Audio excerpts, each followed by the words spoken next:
everyone, thanks for joining me today. In today's video, we are going to talk about Soap S.A.C.K. That's soap and then S.A.C.K, S-A-C-K. I will leave their link in the description box below, and I will also leave information regarding what they're all about. So, this is what a soap sack is. You put your soap in there, and it can also double as like a scrub. I'm going to show you how to make your own soap sack on a 24 peg loom using 100% cotton. I know a lot of people like to loom knit for charity, and I thought this would be a great cause and a great project to do.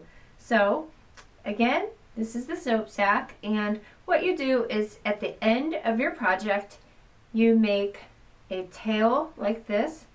I did this way because a lot of people who loom knit cannot crochet. So if you know how to crochet, you can also crochet a hook. But because, like I said, a lot of people that loom knit don't know how to crochet, I didn't really want to put a crochet hook on here.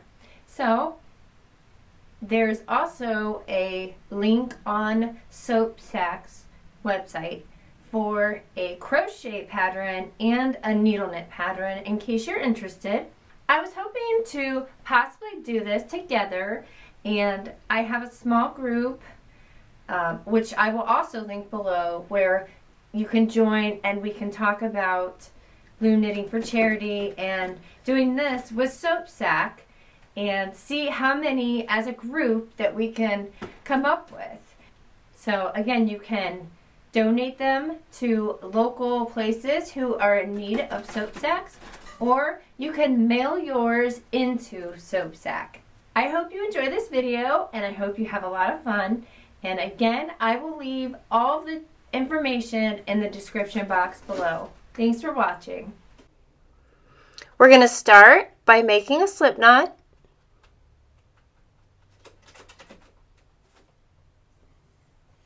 And we're going to place it on the anchor peg. Just tighten it up, but not too tight. Now we're going to do the drawstring cast on. And you do the drawstring cast on by going behind and in front of every other peg. You want to do this the entire way around the loom.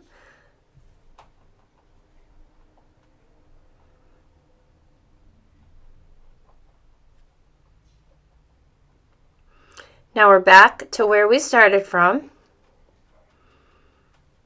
So you want to skip peg 1, and we're going to take our working yarn and place it on the top of the stitches that are already on the loom and knit over. So you're going to want to knit over only the stitches that have 2 on the peg. So if you can see on this peg, there are 2 stitches. So I take the bottom over the top. And this peg has 2. The others only have 1. So you'll want to knit over each peg that has 2. And you'll want to do this a couple pegs at a time because it's easy to lose track of what you're doing.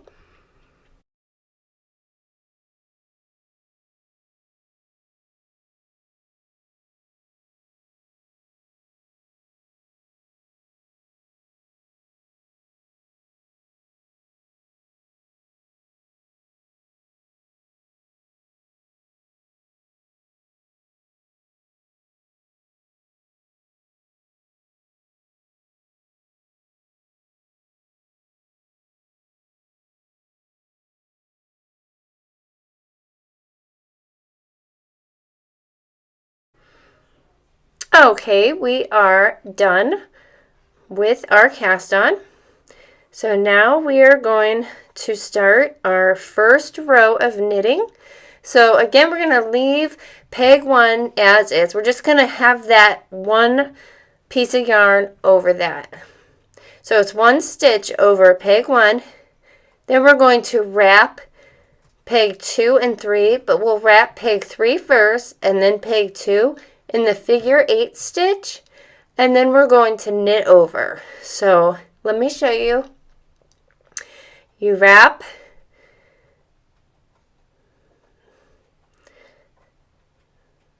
so I'm going to wrap around and then up just in the figure of an 8, and then I'm going to knit over.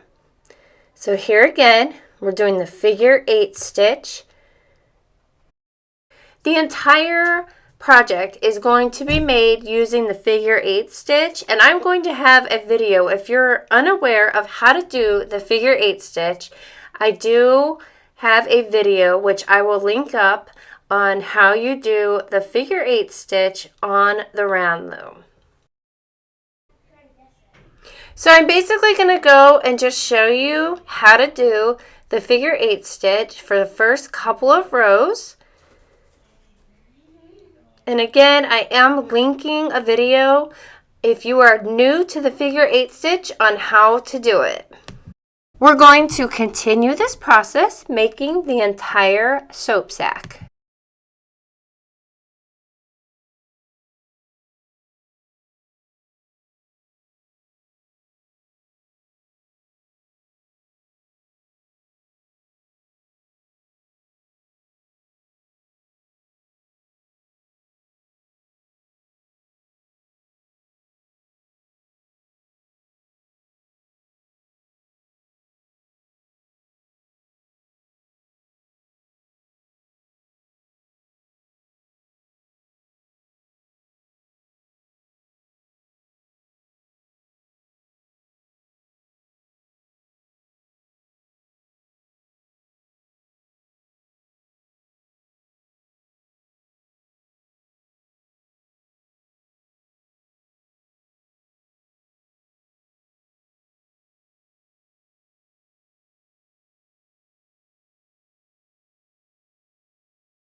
So this is how it's looking, and now you're going to want to take off that anchor peg to release some of the tension.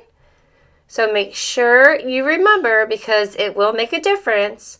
So now I have knitted 14 rows for my soap sack.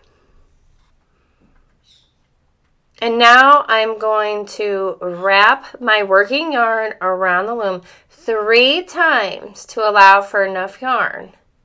That may seem like a lot, but trust me, we're going to do the stretchy bind off and you're going to need that amount of yarn.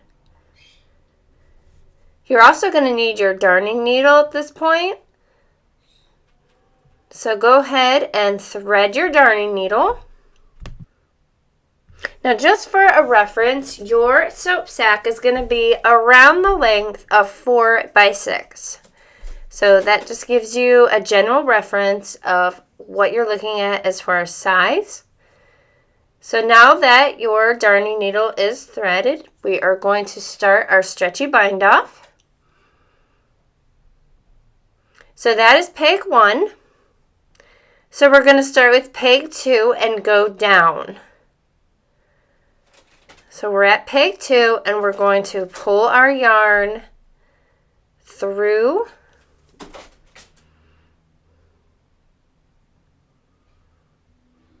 Then we're going to go up the previous peg. So we'll go back to peg 1 and pull that yarn up.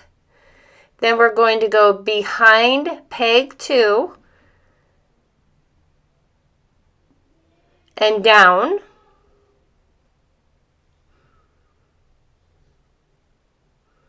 Go ahead and pull that.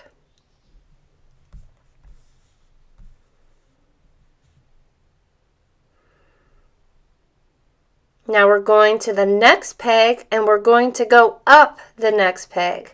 So in this case, it's peg 3. So go up peg 3 and pull, then down the previous peg and pull. Then we're going to go behind peg 3 and down.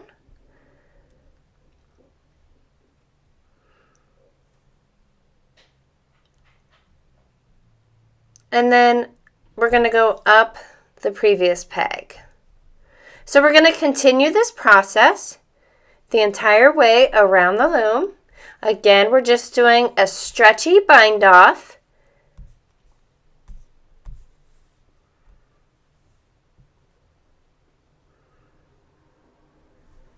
And it's the same pattern the whole entire way around.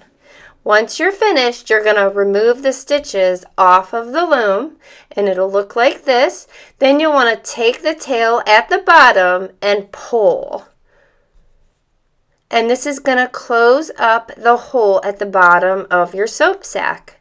So just take that string and pull it, and that's going to close up that hole. Okay. Then I'm going to trim this down a little bit because this is a little long, but we're going to trim that down, and then we're going to sew that in to the bottom of the hole to finish closing it up. I'm also turning it inside out, so I'm sewing inside of the soap sack.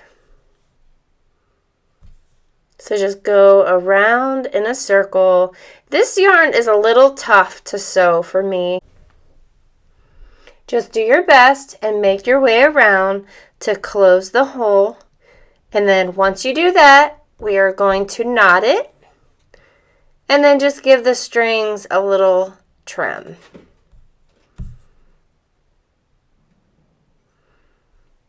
Now something else, here I'm going to cut the strings.